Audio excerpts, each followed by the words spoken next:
Yes, sir. Yes, sir.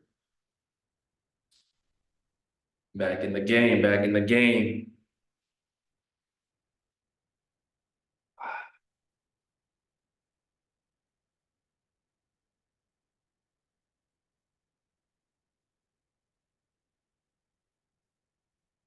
Today, I want to talk about something.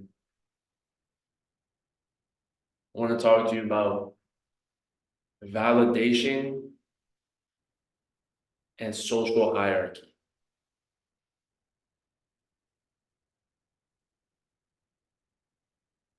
Validation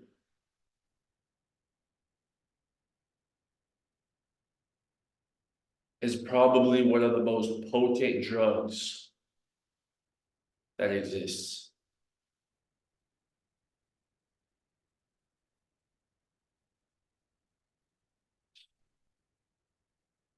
People crave validation so much. And there's nothing wrong with this because it's embedded in our biology to be, as humans, we're social creatures. We're supposed to exist in a community. So if we're not being validated by that community, there's a there's a friction that says there's a problem with that. So it's ingrained in our DNA and our biology to want and have this desire to be validated. So I'm not knocking validation, but I'm making a statement here.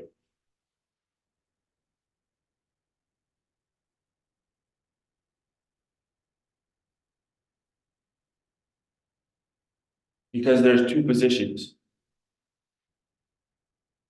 There's two positions.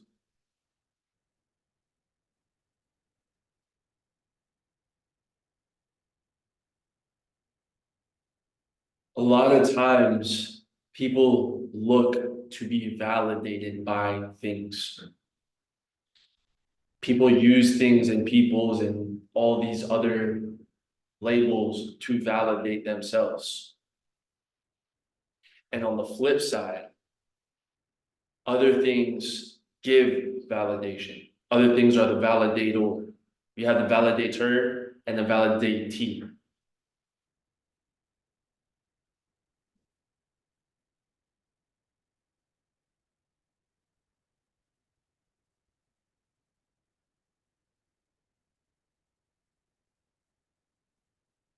And the whole game changes once you understand the power of being a validator, not a validatee.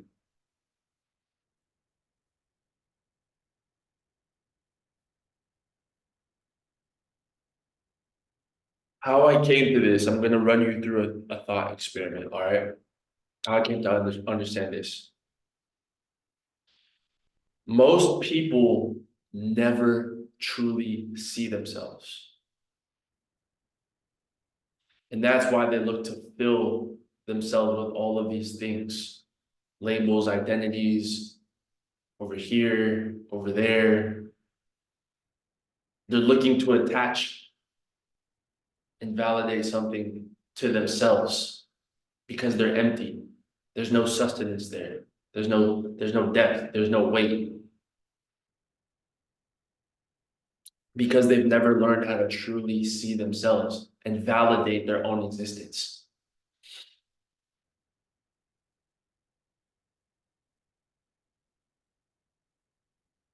So I want you to imagine that you're on a beach, okay? Because this gets into a larger metaphysical conversation about the nature of consciousness and the universe and all these things.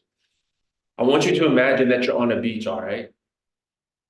Picture it in your mind, the waves, the sound, the feeling, the air, all right? Visualize it and experience it through your senses. How do you know that you're on a beach? You know that you're on a beach because you can hear the waves, you can feel the wind on your skin, you can taste the salt in the air, you can feel the sand on your feet, right? Okay, now slowly let's take away some senses. Let's take away the sense of sight. Let's take away the sense of touch. How do you know that you're on a beach? You can hear the waves, you can still smell the salt, right? So you could still validate the existence of the beach. Okay, now let's take away all of your senses. All of your senses. How do you know that you're on a beach?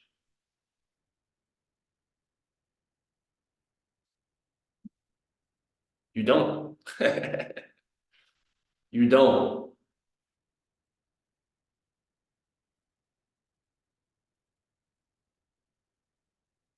But is that to say that the beach is not there, that it doesn't exist? That's another question. But it doesn't exist to you.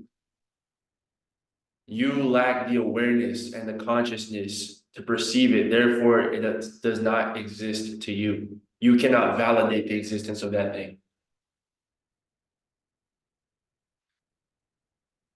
And so when I was thinking about this,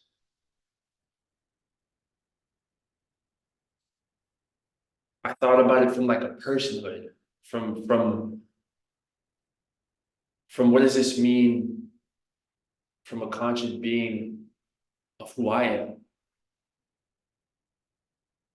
And the answer that I got to is that my own awareness, my own consciousness validates my existential being. Because I'm an aware being, that alone validates my existence in the cosmos. And it can go further than that. You can validate another being just by being aware of them, just by seeing them. A person, and this is very dangerous, and this is very powerful because so many people are looking to be seen. Maybe a better word is looking to be perceived. Because when I say seen, I'm not talking about seen with the sight, I'm talking about seen with the mind.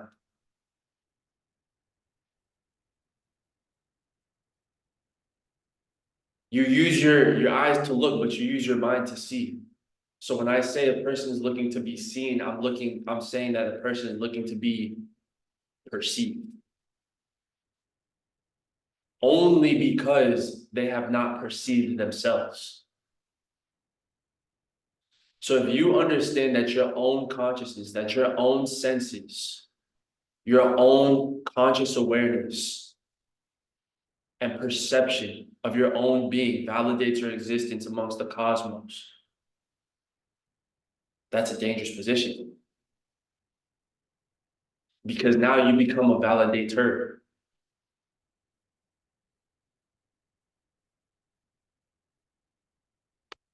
You hold the power to not only perceive yourself, but to perceive others, to give them and validate them and their existence.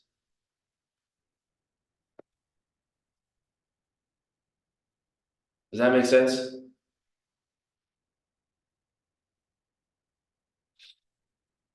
Because a lot of issues arise because people want to be perceived. People want to be validated because they are empty. They don't understand the power that they have to validate their own existence and their own worth and their own being.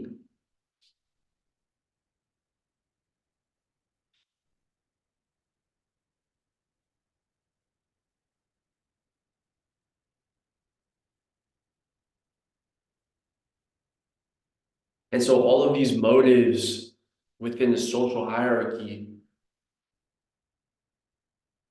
is just attempts to be validated at a greater level.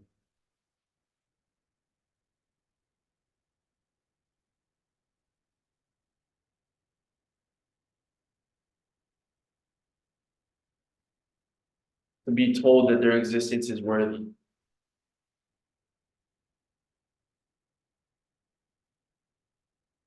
By some arbitrary title.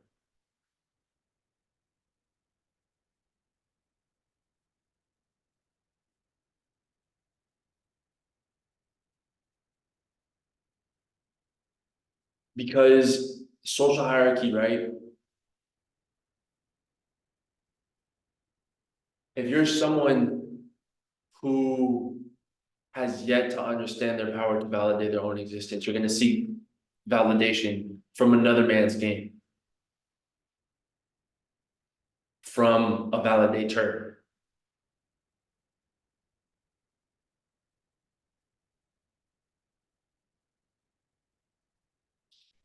Right? And that's where this idea of like climbing the corporate ladder, climbing the social ladder, all of these things come from. Because you're searching for validation in another man's game. For him to validate your own existence is to perceive you.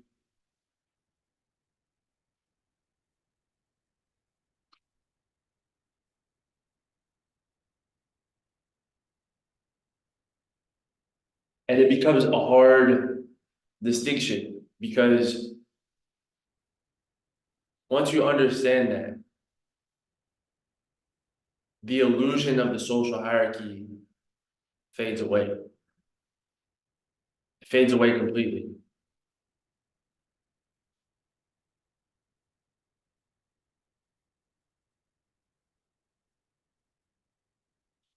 Because what you're gonna blackmail me with a title, some arbitrary title.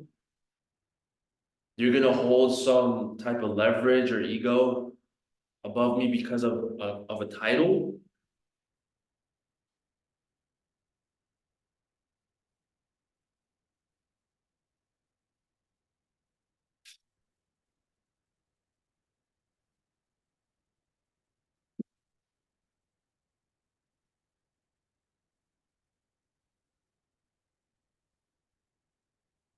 Validation is the most potent drug.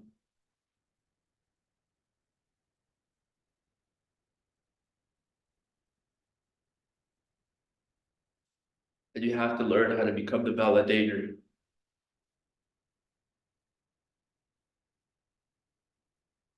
That's it. That's the lesson.